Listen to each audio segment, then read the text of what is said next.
everyone. Thanks for joining me today for the Amplitude of Tech podcast. I'm Shawn Cordner, Chief Marketing Officer of Amplix. Today, I had a great conversation with Sanjay Deo of 24/7 Security, who is now part of Amplix. Sanjay talks to me about the acquisition of 24/7 by Amplix, as well as the current state of the cybersecurity industry, quantifying and managing risk for enterprises, and a whole lot more. Cybersecurity is such an interesting topic and so important, so you don't want to miss this one.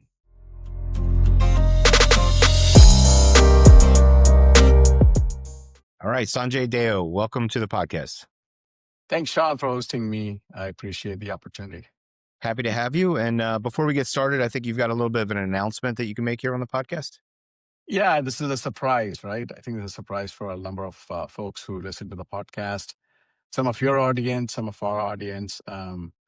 So after doing a lot of due diligence from our side over the last 6 months and from your side, from Amplix's side, we have joined forces with Amplix.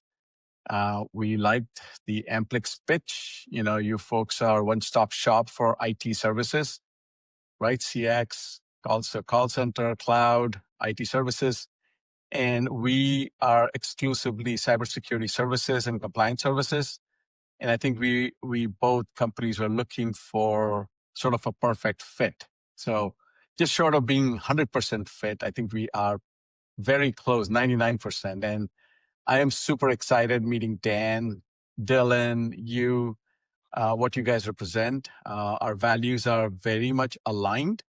And so as of this week, we are a part of Amplix. We're going to be providing cybersecurity and compliance services to Amplix customers and vice versa, Amplix services to 24/7 security. And that is not it, right? It's the combined forces are going to result in, it's like a 1 + 1 is going to be a 3. And that's what the expectation is going forward. So I'm very excited, Shawn. We're excited to have you. Welcome to the family. Why does this make sense? I imagine that a lot of your cybersecurity clients are, looking for a similar kind of value proposition from a company like yourself, except in other technology areas. Was that the main play, was to be able to increase the breadth of services and expertise and capabilities that you're able to offer to them? Yeah, in a number of cases where we are providing vCISO services, or we are providing senior leadership cybersecurity advisory services, we have a seat at the table. And so we have a unique opportunity to see what the challenges are in the company, what solutions they are looking for. And so for us, it sort of made sense to combine forces. So that way we can provide these services, or we can inject ourselves in the conversations, where Amplix is a leader in the marketplace. And so we felt that will help our customers. I think it's, at the end of the day, it's about customer first, right? We're trying to help our customers get the right outcome. And so this started making sense. The more I talked about it, the more Dan and I talked about it. So, and I think vice versa, you folks actually have a seat at the table, right? You have long-term engagement, short-term engagement. You're helping customers find the best solution. And cyber is the one that you didn't have sort of an in-house expertise. You were bringing in outside partners to come help you. I think we sort of fill that we fill that void in your list of services that you have. So I think that made perfect sense to both of us going forward. Yeah, absolutely. And we're starting to find that more and more when we're involved in other transformation projects like CX or like AI deployments, that cybersecurity is part of that conversation, or Yes. it can be a source of friction in getting those kind of projects off the ground and implemented. Maybe talk to me a little bit about that. I mean, how is cybersecurity's role starting to expand into other areas of the technology stack? I have a saying: if you are connected to the internet, you are a perfect target. And it doesn't matter who you are. If you have an IP address and you're connected, you are a perfect target. And, in the last 5 years, I think the digital transformation has accelerated, right? COVID was the catalyst that made everybody connect to the internet, because we could face to face. We couldn't talk to each other face to face. So internet became the perfect medium. And what we are seeing is as customers are embarking on a digital transformation journey, right? Whether it is customer facing, whether it's internal transformation, all of those are exposing a lot of information that should not be exposed. They are connected to the internet. And so um, the bad guys, whoever these bad guys are, right? The bad guys are state actors, the local organized crime. All of these folks are, without using a gun or without using a knife, they are able to then use that IP address by which you have connected to the internet and access your data if you're not adequately protected. So the digital transformation that the companies were using to reduce cost, increase efficiency, provide better service to the customer started to expose a lot more than was anticipated. And that's why cybersecurity is becoming a commonplace topic. Now it's even funny. You go to a social party on the weekend, and people are talking about, hey, this happened, that happened, this breach happened. Oh, by the way, I received a letter from my healthcare insurance company saying that my healthcare data was lost.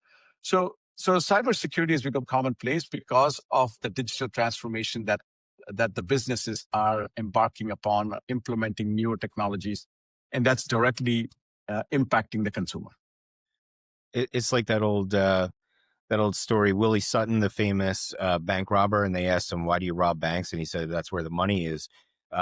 It's where the data is, right? Like today, data equals money, especially for these bad Absolutely. actors." So the CX suite, just as an example, they're collecting a lot of data, right? They're collecting PII, they're collecting credit card information. They've got access to the CRM system, which has all the company's client data. So, maybe just kind of talk to me a little bit about, how becoming a data economy is starting to drive cybercrime, and what does it mean for enterprises?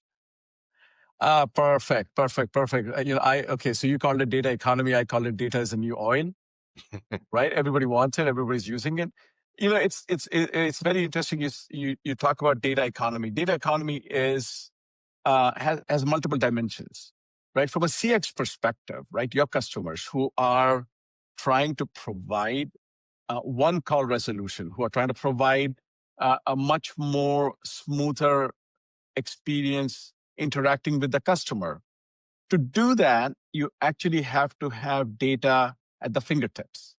So whatever bot, whatever software, whatever you're writing has to be powered by all of the relevant data sources that you can get access to. So CRM, ERP, any data warehouse, data lake, whatever you have. And all of that contains all the PII, PHI, credit card data. And so think about it, right? If that is misconfigured, that is not adequately protected, in the hands of bad guys, that is precious. Just to give you an idea, right? Unvalidated credit card data in the open market is 45 cents a record. Validated is $1 a record. If it's PII, it's even higher. If it's healthcare data, every record is like somewhere between $200 to $300 per healthcare record. And this is starting to become so important for the bad actors because they are able to take this data and monetize it, right? If my social security number and my first name, last name, home address, phone number gets leaked, they can actually create a false identity of me and apply for bank loans and things like that, right? Similarly, if the healthcare data gets lost, or not lost, but in the hands of the bad guys, they can actually create claims and file those claims against insurance companies and CMS. So the data is becoming so important, protecting the data. So the digital transformation, the CX, anything that you're trying to do in the marketplace is resulting in collecting the data so it's available to make decision. That data starts to become a risk if it's not protected properly. Sure.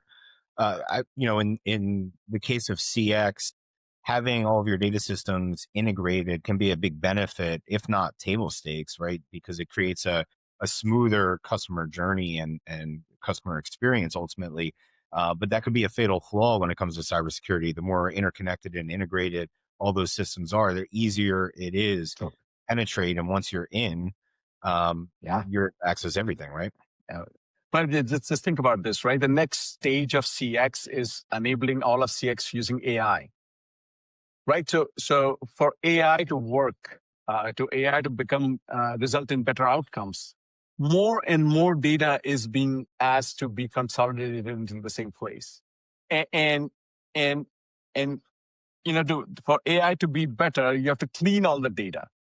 So all of the companies that are embarking on this AI transformation using data, they are now cleaning data so the bad actors have access to better data, and they have to do less work to get to the right data that they can monetize in the marketplace. So it's a very vicious loop that we are all stuck in, where we are trying to get better outcomes for our customers. But for that, we are creating this data which has value, and if not protected properly, the bad guys are having a field day on us. Right? Hospitals, uh, perfect target.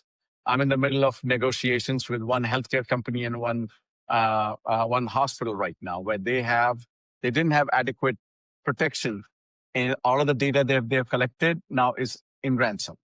So these are some of the things that whoever is architecting this digital transformation, this CX improvements, elevations, they need to make sure that the cybersecurity discussion is happening is embedded. It cannot be after the fact. It has to be embedded in the conversations, in the design, and in the delivery.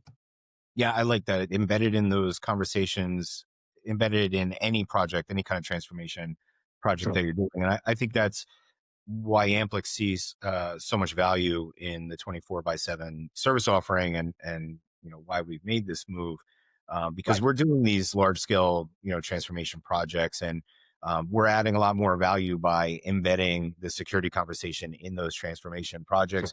True. You mentioned adequate protection, and Right. I'm wondering, what is adequate protection? And before you answer, every once in a while you'll see that maybe a TV show or a news article or something will interview a criminal or a thief, and they'll ask, how do we not be victims? Right. And the answer is usually something as simple as lock your doors, or have a dog, or pay attention when you're walking through the parking lot. uh, is there a simple way to have adequate protection? Is it like that if they jiggle the door handle and it's locked, they're going to move on to the next opportunity, or are they going to be persistent and you need You more? are so correct, right? So think about it for 1 second, right? The bad actors, whoever they don't know whether it's Sean's company or Sanjay's company or Sean's IP addresses or Sanjay's IP addresses. But if Sean had a 12-character password and Sanjay had a password 1234, guess what happens? They are able to decrypt my password in 4 seconds flat, versus a 12-character password. It takes them over 4 years to decrypt. Guess what's going to happen? They'll jiggle the door, like you said. So they're going to grab my password some way, some shape. They will decrypt it. They get my password. They're going to leave you alone, and you will never ever know that somebody did come and jiggle the door handle, or somebody scanned your firewall, or something like that. Right? They're going to basically attach the attack on my company or myself, and they will never ever, they're going to basically, they have a list of people. It's like, okay, Sean's company, don't even bother. And so they're going to move on and probably never ever come back. Most of the folks, right, there are so many surveys out there, the most common password still is password 123. And more than that, the funniest thing that we are seeing in the marketplace, that people trying to be organized on their desktop laptop will have a file, an Excel spreadsheet called password. And guess what that file contains? It contains all of the passwords for all of the systems that they're using: bank passwords, password to their office email, personal email. And I can bet money 99% of the time, most of the passwords are very similar. So guess, if a bad guy gets into my system and finds the password Excel spreadsheet, everything that I touch at work, in my private life, everything is up for grabs. And then we sit and complain. It's like, oh my God, I'm a victim. But, I think 10 years have passed, plus 5 years after COVID. We have seen so many stories on CNN, on ABC, and Wall Street Journal. I think the common person has to be a lot more careful about what they put out and how they protect it. Yeah, it sounds like I've got to change some passwords after this podcast recording. But I think one of the biggest security risks that an enterprise is going to have is people, right? Because the human condition is exploitable, and these bad actors, they know how to exploit it. So we hear about that in terms of social engineering, and maybe we could talk about that in a second. But what I'm really wondering too is, how can security experts and IT leaders ensure that they're not enforcing such draconian security policies on their employees that they feel that they have to resort to writing the password down or putting it in a spreadsheet? In other words, how can we make sure that we've got robust security measures in place that aren't so robust that people resort to doing stupid things with that data? I think you're starting to get closer to the problem and possible solution, right? So at the end of the day, the human is the last line of defense, right? You can put the best EDR, MDR, you can put the best email system. At the end of the day, the human is the one that's going to click on a phishing email, which will have the word free on it, and then all bets are off. But it's the CISO's responsibility, CIO's responsibility, not to have very difficult security. The whole idea is the security has to be frictionless, right? And when I say frictionless, a lot of folks are starting to talk about multi-factor authentication. We still find in this day and age the multi-factor authentication is absent. So trying to make security easy to use is a better way of securing everything than making passwords 20 characters or getting them to carry UB keys and hard tokens and things like that, because they lose it. And then they have to call help desk to get it. And every time they do that, it's like $25 to $50 per replacement, right?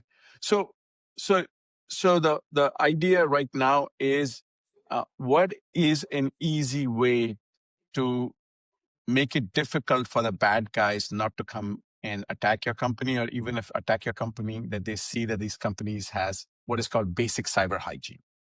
I think those are some of the things that actually need to be implemented. Of course, in a bank, there are definitely higher levels of security. In the hospital systems, we're starting to see higher levels of security. That is starting to happen.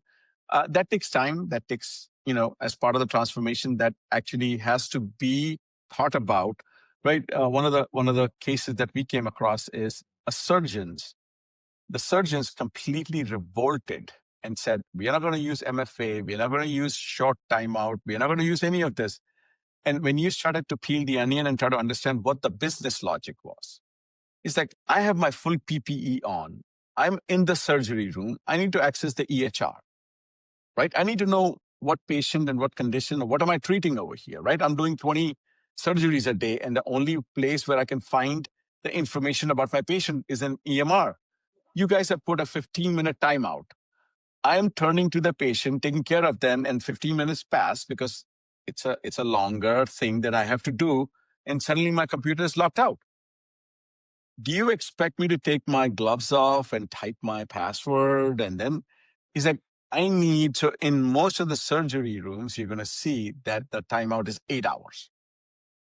But you have to put that in perspective. It's within an enclosed environment, right? You are in the surgery room, common patient cannot walk in and out. So again, you have to design security for a very specific purpose. Those are some of the things that most of the CISOs are starting to learn, that the security posture or the security solution cannot be the same for the user who's sitting on the front desk the user who is processing claims, the surgeon who's taking care of the patient. So you have to come up with point solutions to make it easier for the user and harder for the bad guys to exploit. Yeah, you can't have a patient bleeding out while you're waiting for a password reset to come Somebody's through. entering a password, right? That's unacceptable, right? So Yeah. But, sense of urgency, which brings me back to the social engineering topic. Um, Sense of urgency is one of those things that is a tactic that's used by con men that's to true. steal time, right? That's And so true. the bad actors have harnessed that. It's like you'll get that text message. We get this when we, in fact, your team may see this when we acquire a new company or we make a new hire and they join Amplix and it gets posted out on LinkedIn. They will start to receive scam text messages That's and true. direct mail and in-mail that say, "Hey, this is Dan Gill, your new CEO. I need you to initiate a wire transfer. I'm in a meeting." That's Right? right. And so you're like, "Oh my God, the new CEO needs me to do something, and he told me it's urgent." And so you act before you think. And True. not True. everybody, but if they do it enough True. times, one person might make that They mistake. might So do it. Yeah, exactly. exactly. But So these bad guys are these bad guys are exploiting your emotional mental state, right? They're trying to elicit a action from you. We've seen cases where the MGM case, right? The whole casino hotel, everything was brought down. There, it was the help desk, right? The bad actors threatened to hurt the bad actors. No, I'm sorry, the help desk um, family. So guess what? The person had to comply with what they were asking for. Now, we can still sit down and argue. It's like, hey, they are 8,000 miles away. They are not here. They are not 1 mile away or 5 miles away. How do you know that when you're sitting over there, right? So that is happening. Um, and in social engineering is circumstantial. Like we have done a number of social engineering attacks. We have done phishing attacks, but we time it, right? We time it to a point where the human is most vulnerable, right? mhm. After the Thanksgiving meal, we have tested this, right? So one of the most beneficial phishing attack that we did on a company was after the Thanksgiving lunch at 3 o'clock, we sent an email on behalf of HR that you are getting 3 months of LA Fitness for free. Log in, provide a user ID password, and HR will enroll you. Guess what? We had somewhere between 50 to 70% people doing it. They were all walking back from the barbecue that was happening outside. They had stuffed themselves with all of the very nice, juicy ribs.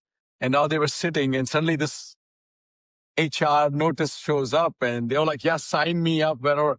So it's all about how vulnerable you are when you get that email. And the bad guys are becoming very good at it. They're using AI to scrape LinkedIn, Facebook, Instagram, so they know what's going on with you and your life. The example you use about after the announcement on LinkedIn, both the companies are going to start start getting some very sophisticated emails. Shawn, blah blah blah blah blah, or Dan, or Dave, your CFO, people in my department. And so we all, like, I got an email today in the morning, and I guess we are so hyper sensitive about these things. It was a legitimate email, and I'm like, I'm not touching this. I sent it back to Dylan. I said, Dylan, is this for real? And he smiled and responded back, "Yeah, this is for real. You have to do this, this, and this." I'm like, "Okay, I didn't know. Nobody told me that you were going to send me this email." Anyway, so I think the human vulnerability is very much exploitable. And the simplest of the word "free" evokes so much emotion that the bad guys that use it left, right, and center.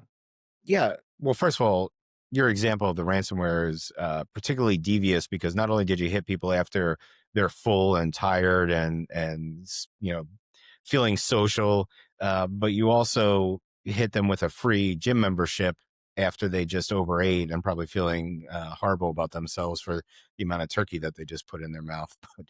Um, but how do you know?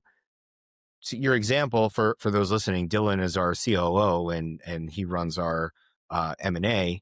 Our M&A guy Nick rolls up to Dylan. So how do you know it was Dylan, right? This kind of leads us to the next problem, is how AI has revolutionized the landscape of threat actors. And because AI deepfakes are possible, they're easy, they're inexpensive now, and they're pretty good. How do you know that's Dylan? How do you know that that's whoever you're reaching out to authenticate that that's a real response or real email that you have to respond to? How do you know today? John, that is $1 million question. Whoever solves that figures it out. But I think I have a very basic principle. If the email is informational and I can reasonably believe it's coming from the user who I think it is, I will read that email.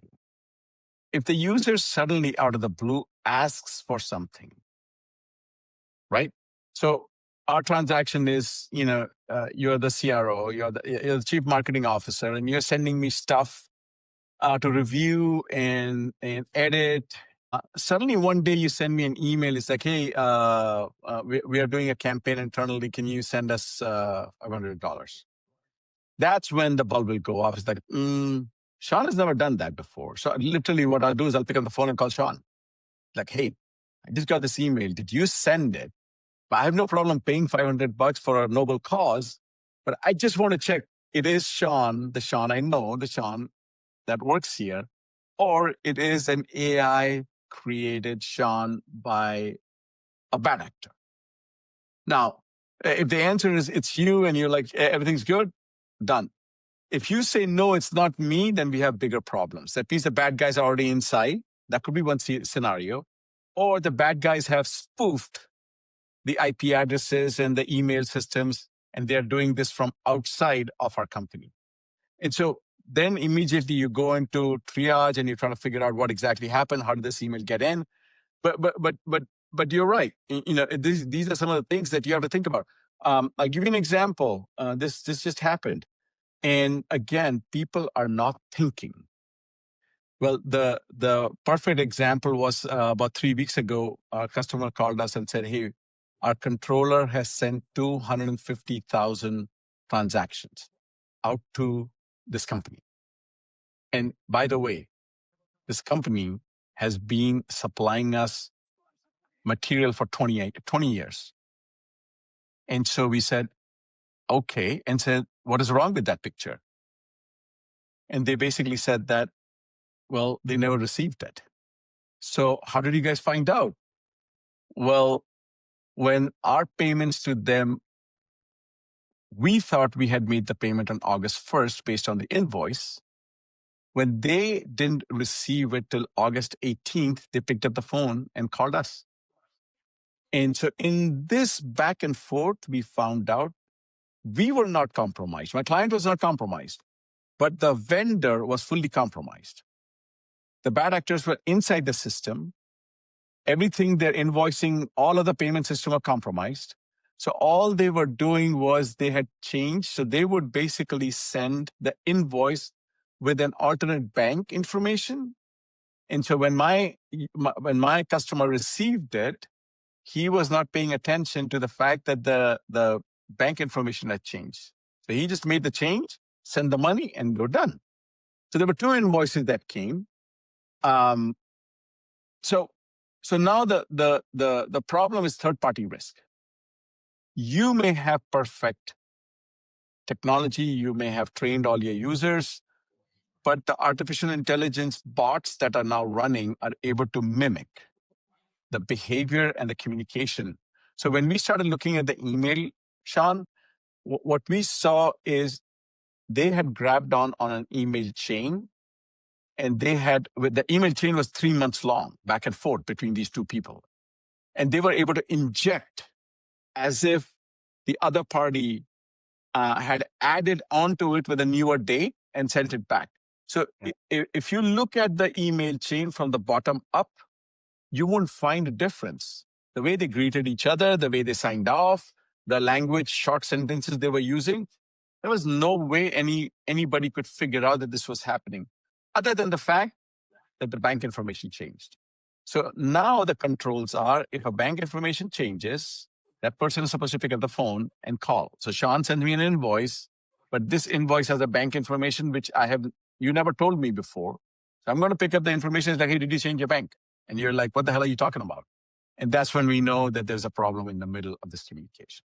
But So that means someone has to be very vigilant to catch that banking. absolutely. Or maybe like anything, AI is both the problem and the solution, because yes.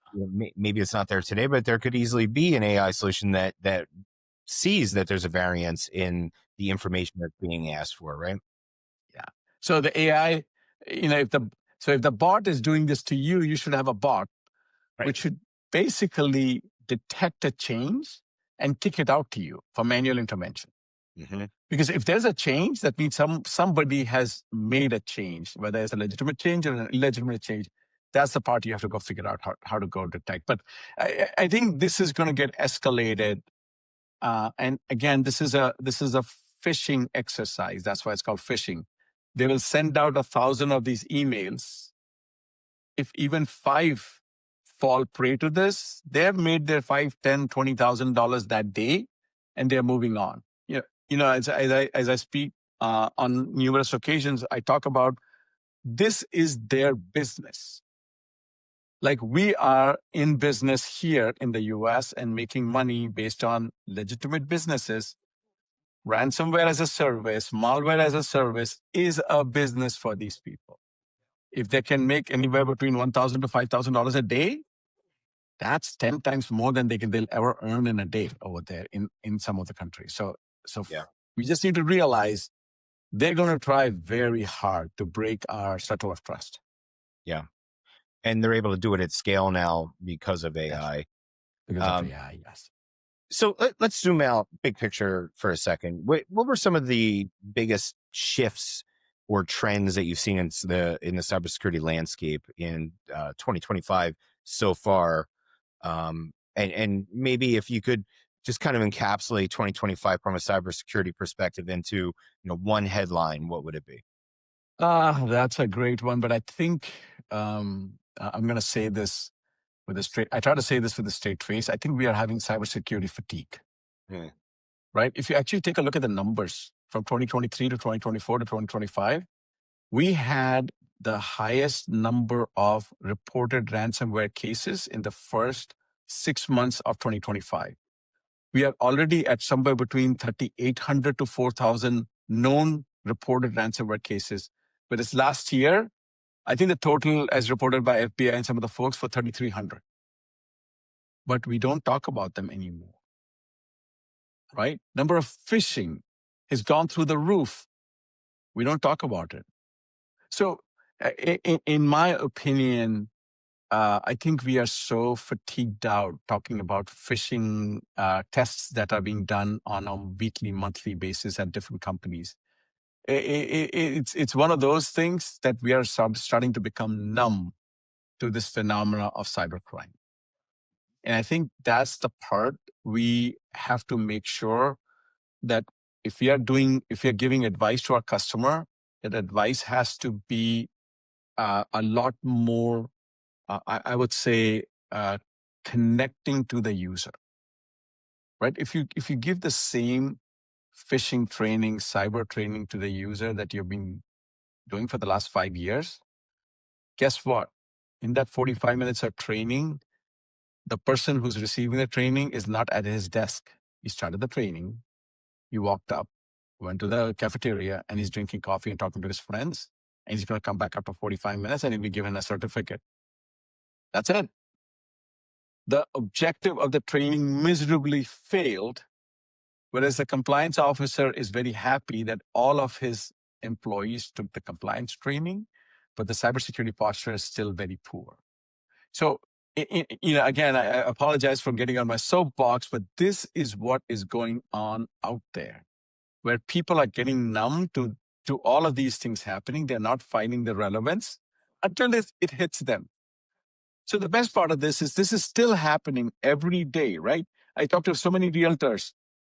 Real estate transactions are going haywire because the person transferred, as part of the closing, transferred $175,000. But the bank never got it. And then we find out that the real estate agent's laptop is fully compromised. So any closing statement, anything like that has been altered. The PDF has been altered. So, 5 years ago, 10 years ago, and between 10 and 5 years ago, it was the big companies that were the target. And so the big companies started investing a lot of money in protection. So the bad guys are like, if this is this company, I'm not even going to touch them. Let me cast my net, the fishing net, so wide that I can go get 10 innocent fishes, and my quota is over. Right? I don't know. Maybe the quota is $5,000 a day. Boom, 5,000 people. They sent out the fishing. 5% of that they got some. 25 of them, $500 or $1,000 each. They're done. And so now it's starting to reach common people. And so that's why everybody is so numb with all of this that I don't think people are not talking about it anymore.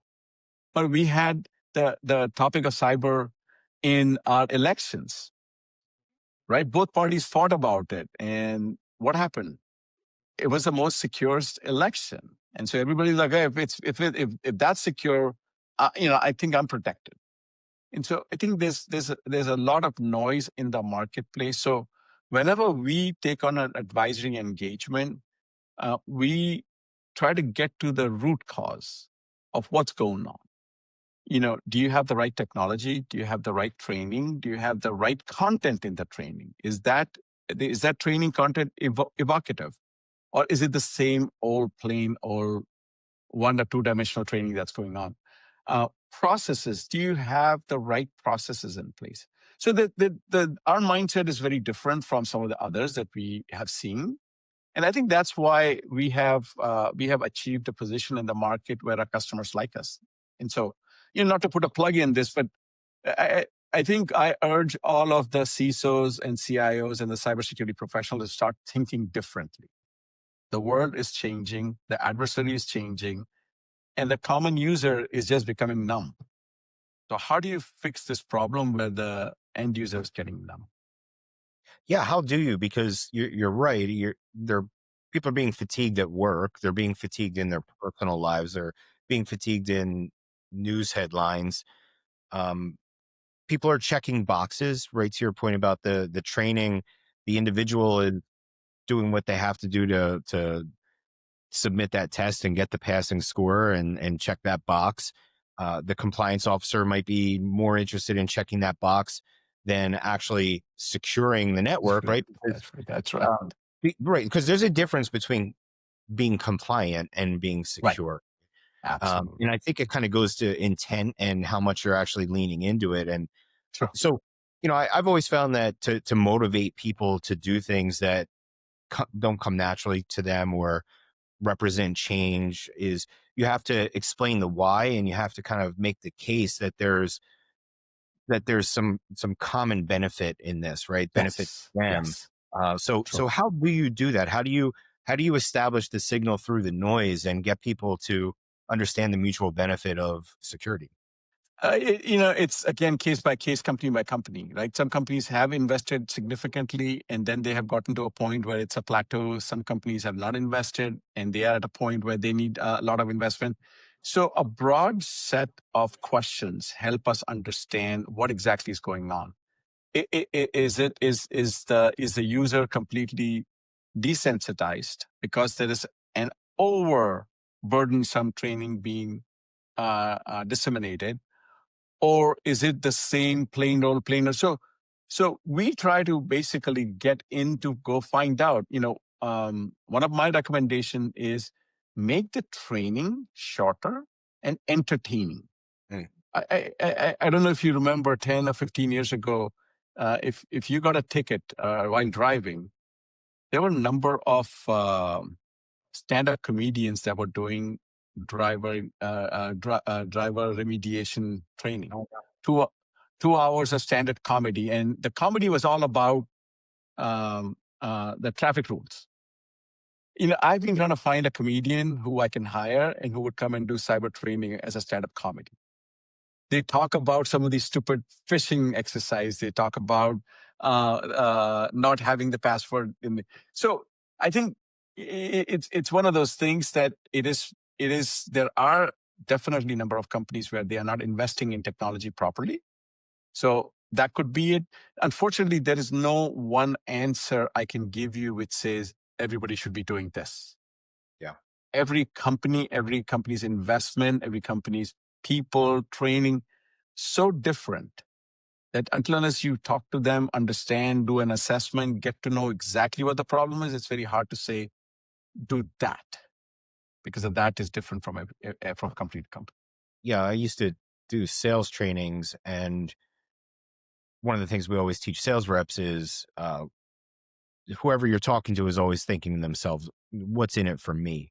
So you have to kind of answer that question, what's in it for me, every time you're trying to get someone to do something that they don't want to do. So what's in it for you? Well, a secure business that you work Sure. for, that the business Sure. is safe and protected, and that means your job Sure. is safe and protected. Exactly. But, learning these skills here in this enterprise environment can help you in your personal life as well. It can help you protect your bank accounts, Sure. and it can help you Absolutely.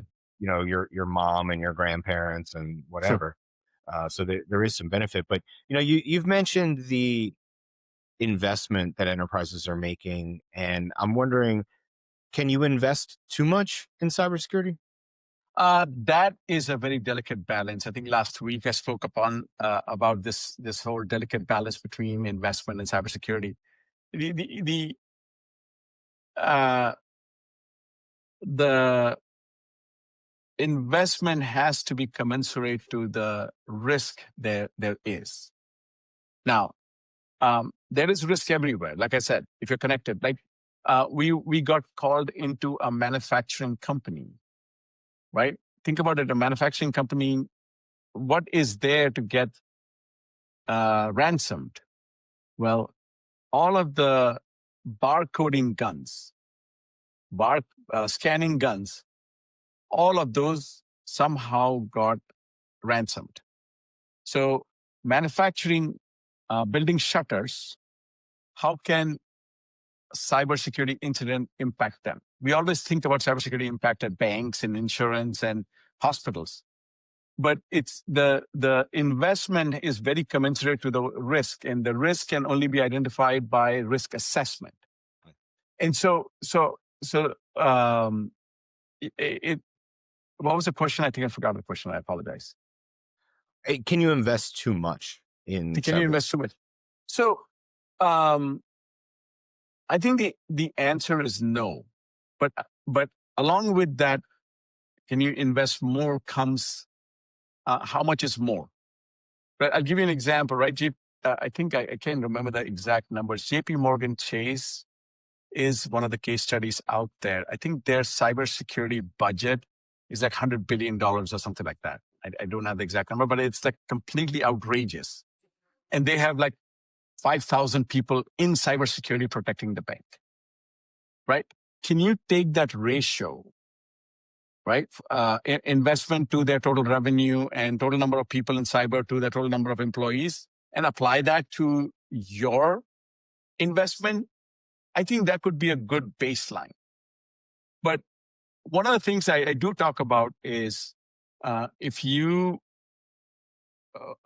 in my opinion, investment into security at somewhere around B minus is a good one, because you can go invest $1 million, over invest in, and it'll take one user to click on one phishing email, and all of the security you built is gone. It's flushed down the toilet. So again, it's a balanced, right? Making sure that you have the right technology, right process, right training, and figure out what is adequate for your company. Great question, but unfortunately, I don't have a perfect answer where I can say it should be 10% of your total revenue or your total IT spend. Unfortunately, that number doesn't exist. You have to come up with what is the right number for your company. Now, there are different models out there that will allow you to come up and model those, but each of those models are going to take into account your own situation, right? And so I think using a model and getting some people together to think about it. What are they protecting? From what are they protecting? If that gets lost, what is the regulatory risk, financial risk, reputational risk? All of those things start to go into what is the right investment. I've also heard cybersecurity experts. We had a couple of panels recently, webinars that we've done, and so more than once I've heard them talk about having too many point solutions and maybe not having a holistic layered approach and having a false sense of security by having too many solutions that are not being deployed in a more holistic way. Is there something to that? Can you have too many defenses that aren't cohesive that can lull you into a false sense of security? Yeah, absolutely. We see this day in and day out that a lot of CISOs will hire one of the reputed advisory company. I won't take their name.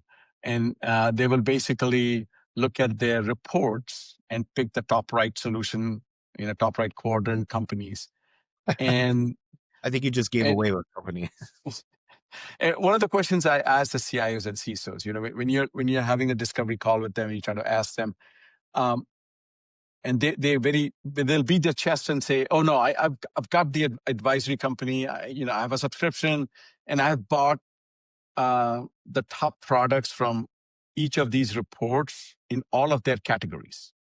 And it's like beating their chest. And my simple question to them is, so I asked this, and I've gotten very rude responses to that. My only question I asked him is, so do you feel secure? And they will all like sit back and say, "What do you mean?"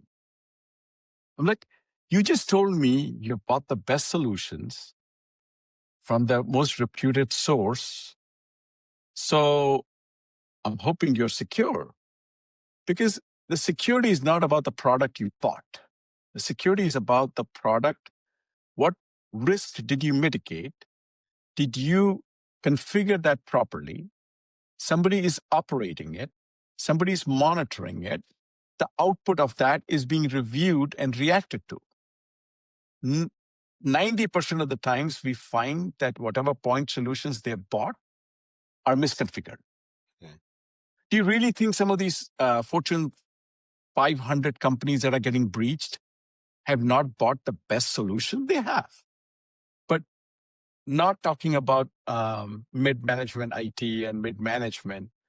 I think our mid-management, that's one of my pet peeves, is our mid-management is becoming lazy and bloated, right? They basically say, "Oh, I've got 20 security products, so we must be safe."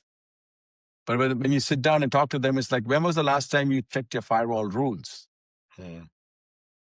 When was the last time you looked at all of the DLP rules? So when you start talking about those, it's like you suddenly realize that they may have spent a few $1 million buying the solution, but the solutions are not configured, not being monitored, and things like that. So, it's one of those things that the other posture we have seen companies take is either they will buy the best in breed, or they will go and buy a platform, right? EDR, MDR, DLP, SASE, everything from one vendor, so they can have a fully trained staff that basically can manage the solution end to end. Because one of the big things is if you're buying point solutions, the best solutions in every quadrant, you have to have experts for each of those. And then cross-train them, because if the guy falls asleep or leaves, falls sick or leaves, how are you going to replace that with the right person to operate that? So those are some of the things that when you're making investments, when you're trying to figure all of this out, and then the question you need to keep asking is, are you safe? That mystical question keeps you on your toes all the time.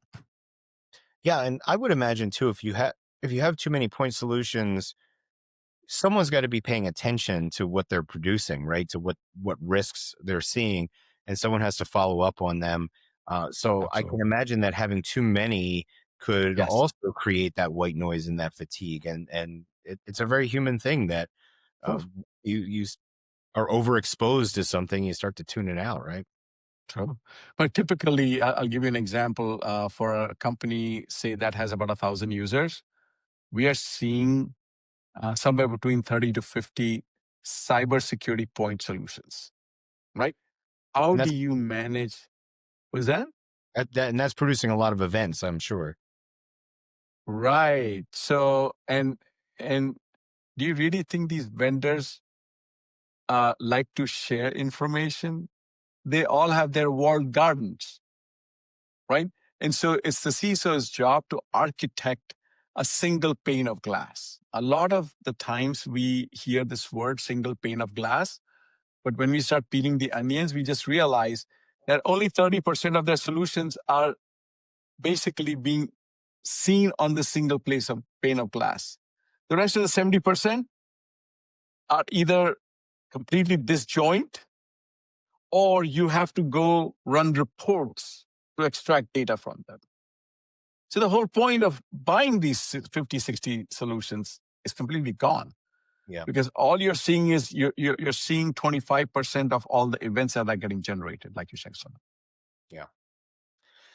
Back to big picture stuff. What are CISOs and boards and CIOs losing sleep over right now? And what should they be losing sleep over? That's a great question. I think I think if you rank specifically in the space of cybersecurity, I think lack of talent and AI are sort of starting to rank in the top two. Right? We don't have adequate talent. We have talent shortages. If you actually pull up the LinkedIn or Indeed or something like that, I think it's like there's like a million cybersecurity positions open. Every company, every company needs a cybersecurity resource. So the interesting part of that is either those job descriptions are incorrect, have not been vetted. They're asking for an entry level person with 5 years experience. They're asking for a CISO who has every possible tool experience. They're asking. So there are open positions, but they don't know what they're looking for. So I think that's an issue that's out there. AI is becoming a big issue, right? Every company now is using AI, whether the CISO knows it, likes it, because you can literally download. You can go on your browser and go to ChatGPT. There's a free version, right? So we are seeing that the companies are starting to leak data. If you take an Excel spreadsheet and upload it to ChatGPT or any of these, guess what? The data is getting synthesized and it's available to somebody else. So AI and shortage of labor, of cybersecurity skilled labor, are the top two things that are out there. When you're talking about making the business investment in security, because you alluded to the fact that there's a much higher supply, or sorry, a much higher demand than there is supply of qualified security experts, and that we all know basic economics, right? That drives the cost of those resources up. You've touched on the fact that there are a lot of things for any one person to know, so it's really probably inadequate to hire one person because they can't know all of the things. So you need to make an investment here, and you need to justify that investment. So I guess my two questions, which are really very similar, are how do you have a business conversation about cybersecurity investment, and how do you build a defensible cybersecurity posture? Defensible in the sense that you can prove that the investment that you're making is the right investment and that it's generating the expected ROI. What was the first question? I apologize. I was How do still you keep focused. it's okay. I ask conversations like it's a, or I ask questions like it's a presidential debate. I know they're complex. Um, the question is, how do you have the business conversation around the That's right. investment? Yeah. Yeah. And so again, it goes back to the fact that what business are you in, right? what are you trying to protect? And so one of the challenges that the CISOs are having is most of the CISOs come from a technical background. And the biggest challenge right now for them is they are talking to a person who just knows dollars and cents. Most of the time, anything that the CISO wants will go to, if it's a CIO, then I think the conversation is much easy because CIO is a technical person. But if that request is going to the CFO, that's when trouble starts, right? You're asking for 5 firewalls and DLP and any of those things. The CFO is like, I really don't know. What are we trying to protect? So one of the key things that's happening right now I recommend the CISOs start getting training in business conversation, right? You have to explain to the CFO that we have this risk. Why do we have this risk? Because we have a 1 million patient health records. 1 million patient health record. If we lose them, this is what happens. So translate all of that into dollars and cents. There's enough literature out there to train yourself or get some experts to help you. And go to them. It's like, hey, we have 1 million health records. The exposure is $50 million. To mitigate the $50 million, this is the investment I need to make. This is the prioritized list of things I need to do. Yes, I can get $10 million to protect the $50 million. So in the first, come up with a 3-year plan and actually spread out the CapEx, OpEx with that. The other thing I tell the CISOs is make the vendors your partners. Vendors will do a lot for you for free to get their business. So develop vendor relationships, trusted vendor relationships, not one-offs, because you have to invest in the vendor when the vendor invests in you. So those are some of the things, because the vendors are the people who are out there who are producing solutions to fix these problems. So you may not know, but if you ask a vendor, the vendor may bring you the best solution at the right cost.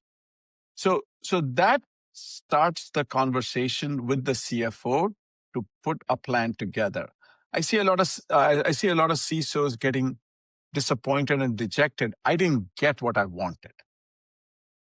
I'm like, which part of your life did you get what you wanted, right? So there is a delicate balance. You have to identify what is the top 1 or 2, 3 things you need to go implement to reduce your risk.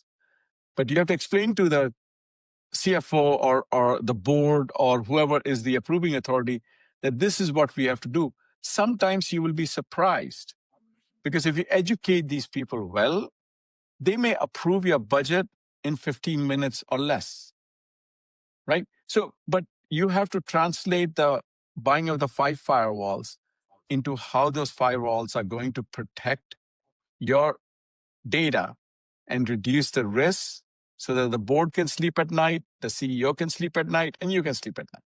If that doesn't happen, then there's going to be a lot of friction, frustration, and you'll never get what you want.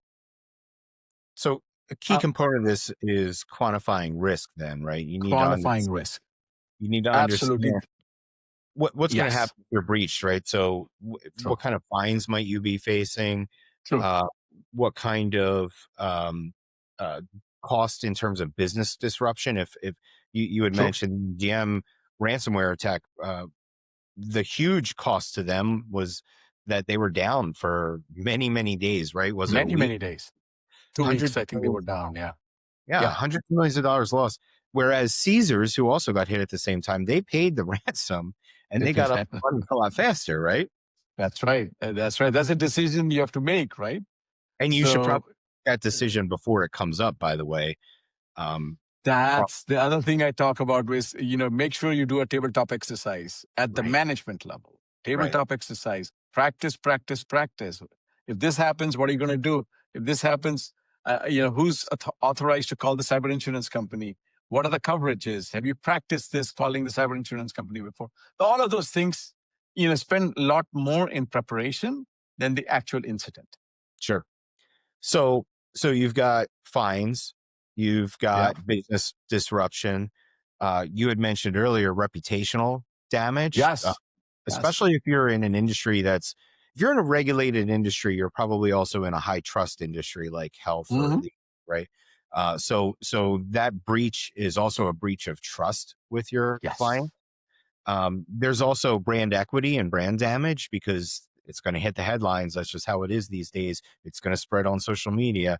So not just the breach of trust with your existing customers, but with the market in general. How will it impact future sales potentially? What are some other areas that you might want to look at in terms of quantifying risk?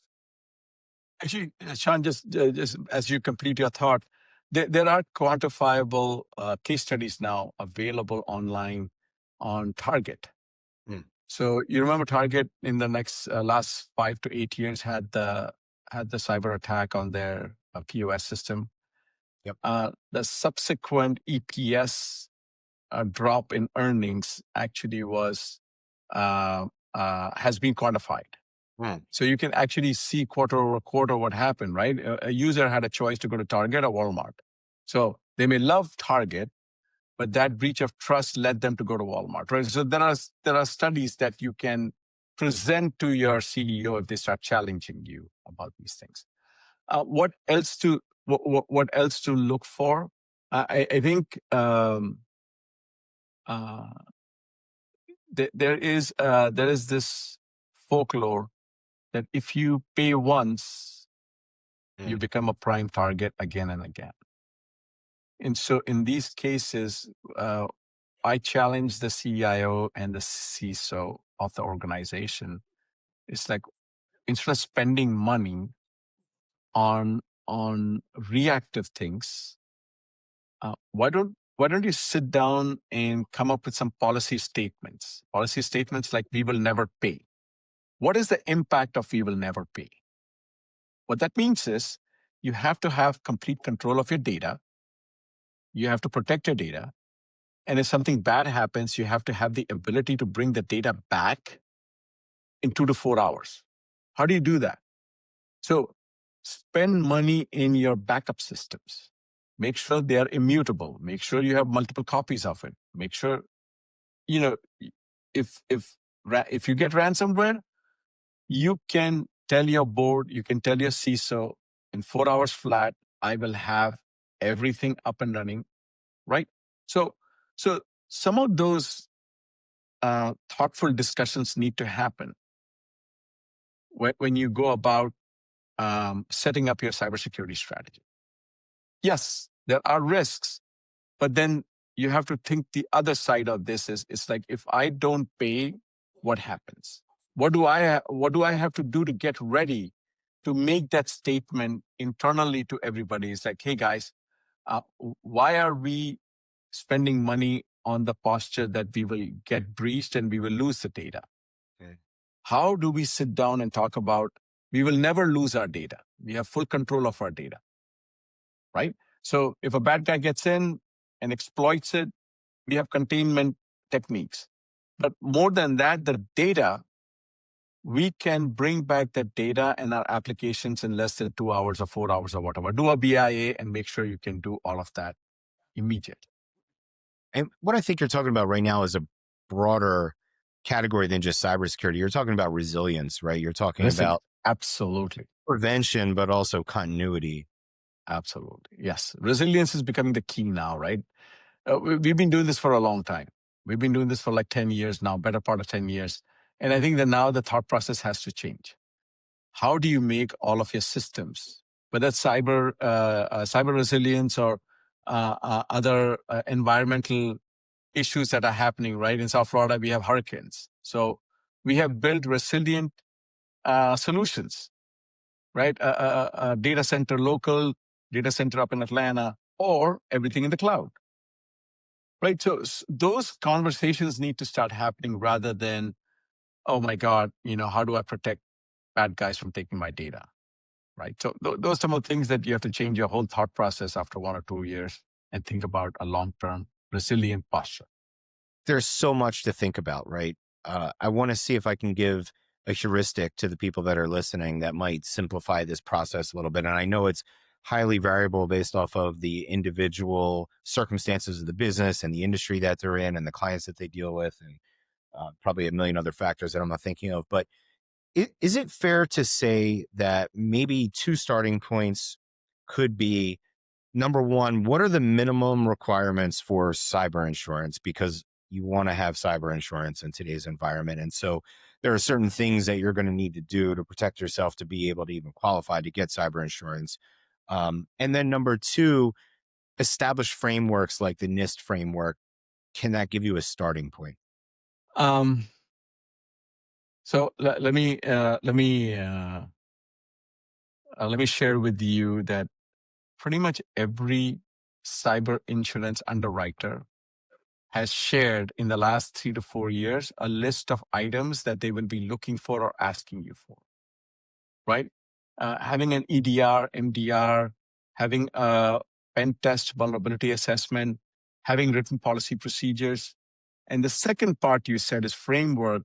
That question is starting to pop up in the last 3 years. They ask you as part of underwriting your cyber is what kind of framework are you using?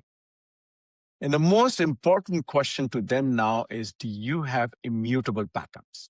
So, MFA, EDR, MDR, immutable backups. There are like 5 or 6 things that are starting to show up again and again. And the new one also, along with the frameworks, is tabletop exercise. Mm-hmm. They want to know that your management is using a framework and your management has conducted a tabletop exercise.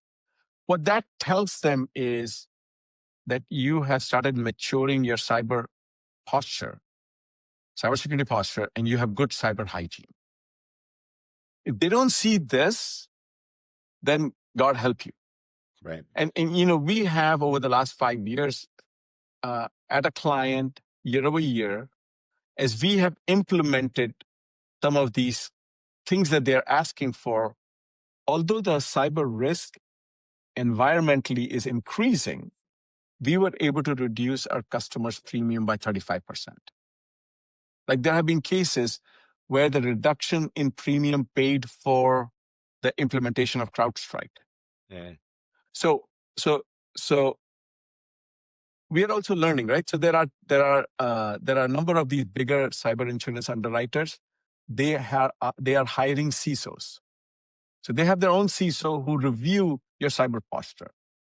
So we learned that, and what we do is annually when we complete our cybersecurity plan, before we spend even one penny, we take our plan and we call our cyber insurance company and say, hey, we want your CISO to review this so that when we start spending money, you guys give us a break. So last year we didn't have MFA, but this year we have MFA. Not only we have MFA, we have implemented immutable backup. Mm-hmm. So how much of our premium is going to get lower? So literally we have started using the cyber insurance company's guidance to help us put the right elements in our cybersecurity plan. They are the ones who are going to underwrite my risk. So make them your partner to validate your cybersecurity.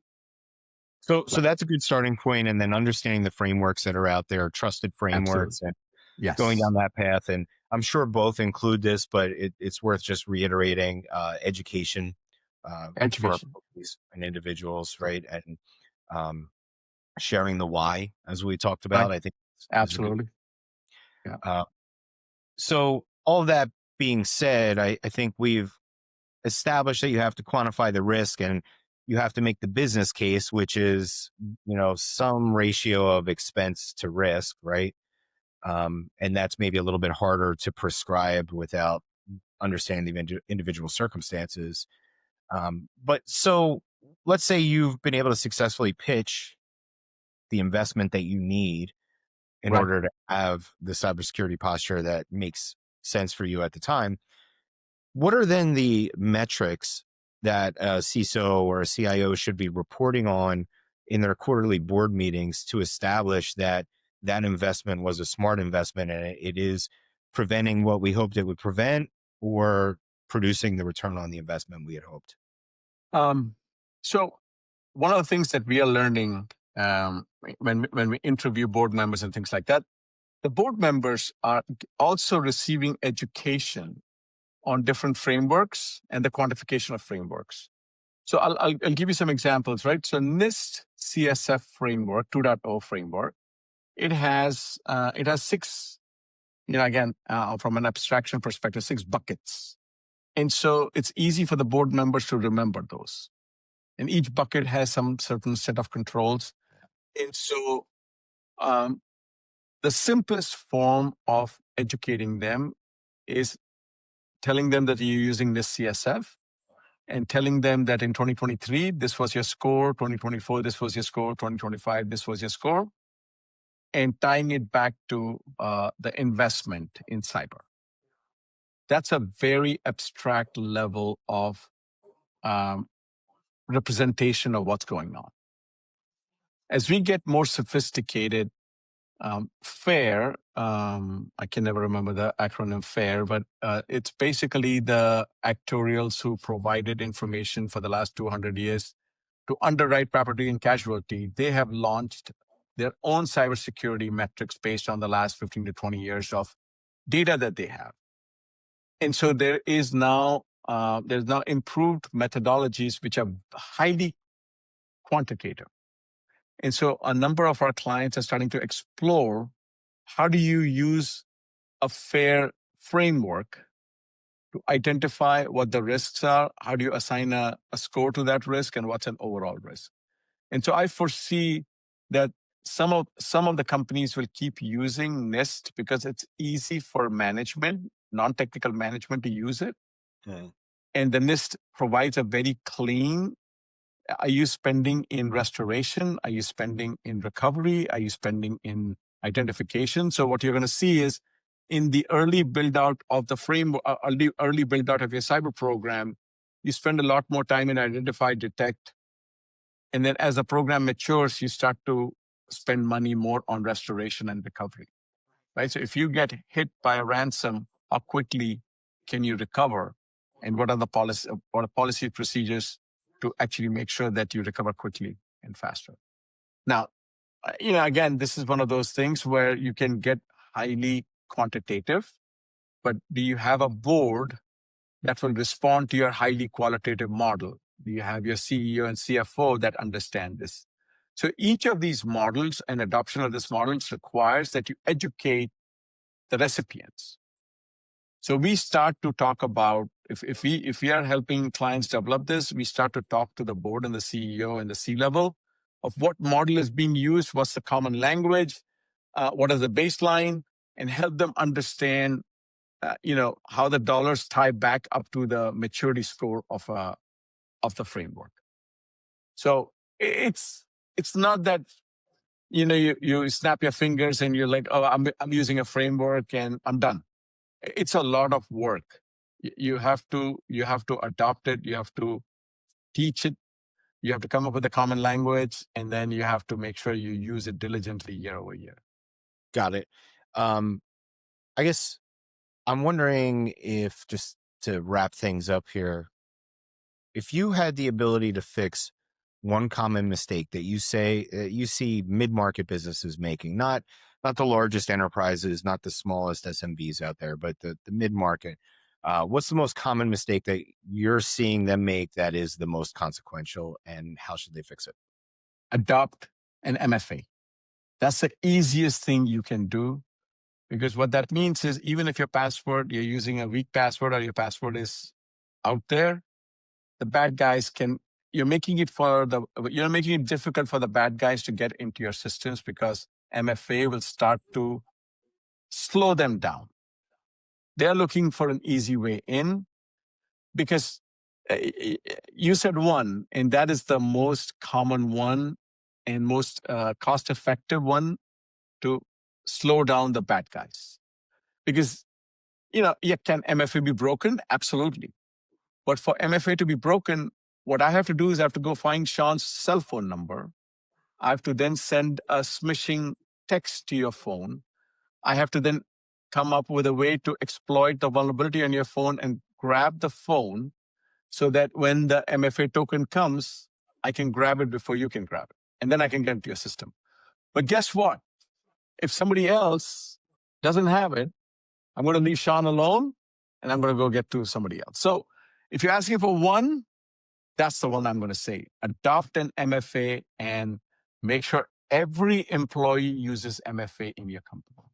So there's no, oh, I'm the CEO, I'm not going to use MFA. Right? Everybody has to use MFA. CEOs especially. Make sure that when they jiggle a lock, the door is locked, right? Yes. I love that. I love that analogy. So yes.